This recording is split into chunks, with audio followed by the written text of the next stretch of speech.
কেউ উবু হয়ে দাঁড়িয়ে আছে ঘন্টার পর ঘন্টা, কেউ গায়ে নিয়ে শুয়ে আছে টানা 24 ঘন্টা, কেউ কেউ আবার হেঁটে বেড়াচ্ছে ট্রেন টু বুসান সিনেমার জম্বির মতো।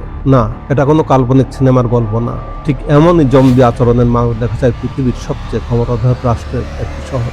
সেটা আমেরিকার একটি শহর, নাম ফিলাডেলফিয়া, আর তার একটি এলাকা কেনসিংটন।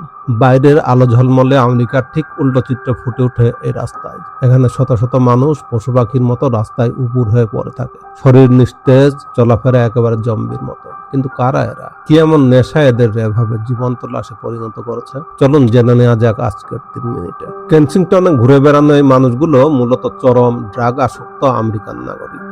এদের পরিচয় ভিন্ন ভিন্ন। কেউ হয়তো কোনো পরিবারের সন্তান ছিল, কেউ কলেজ ড্রপ আউট, আবার কেউ মানসিক স্বাস্থ্য হারিয়ে রাস্তায় এসে ঠেকেছে। তারা কেবল ফিলাডেলফিয়া থেকেই আসেনি, পুরো আমেরিকার বিভিন্ন রাজ্য থেকে ড্রাগের সহজলভ্যতার খবরের আশায় এই কেনসিংটনে এসে ভিড় করেছে।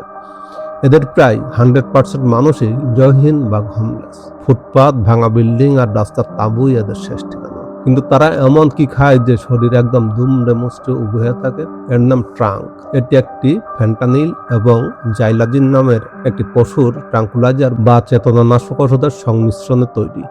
গরু ঘোড়াকে অবশ করার ওষুধ মানুষ যখন শরীরে ইনজেক্ট করে তখন তাদের স্নায়ুতন্ত্র পুরো অবশ হয়ে যায়, রক্ত চলাচল কমে, পচন ধরে মাংসে, আর মানুষগুলো এভাবেই উভয়ে ঘন্টার পর ঘন্টা ঝিমায়।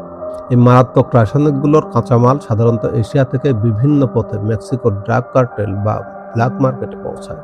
সেখান থেকে অবৈধ সীমান্ত দিয়ে আমেরিকা ও কেনসিংটনের রাস্তায় এসে পৌঁছায়। এই প্রাণঘাতী ড্রাগের দাম কিন্তু খুব বেশি নয়, মাত্র $3 থেকে $5 বাংলাদেশি টাকায় প্রায় 400 থেকে 600 টাকা এক ডোজ ড্রাগ পাওয়া যায়। অন্যান্য নেশার চেয়ে এটি সস্তা হওয়ায় এর চাহিদা বিশাল। এই সামান্য টাকা জোগাড় করতে তারা ভিক্ষা করে, ময়লার ব্যাগ থেকে বোতল কুড়ায়, কিংবা গাড়ি পরিষ্কার করে দেয়।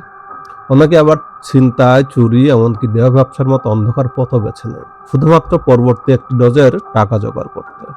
কিন্তু এখান থেকে মুক্তির উপায় কি? জাইলাজিন সাধারণত অপিওয়েড বা নেশাবিরোধী ওষুধে সহজে কাজ করে না, তাই কেবল জেল, পুলিশ বা আইনি কড়াকড়িতে এই সমস্যার সমাধান সম্ভব নয়। চিকিৎসকদের মতে একমাত্র উপায় হলো দীর্ঘমেয়াদী রিহ্যাবিলিটেশন ও মানসিক চিকিৎসা, মেডিকেল ডিটক্সিফিকেশন এবং পচনের জন্য সঠিক সার্জারি, এবং কেনসিংটনের মরে মরে ড্রাগের অবৈধ বাজার পুরোপুরি গুঁড়িয়ে দেওয়া। আমেরিকান সরকার ও বিভিন্ন স্বেচ্ছাসেবী সংস্থা কাজ করলেও বিষাক্ত এই ট্রাঙ্কের হাত থেকে কেনসিংটনকে মুক্ত করা এখন এক বিশাল চ্যালেঞ্জ।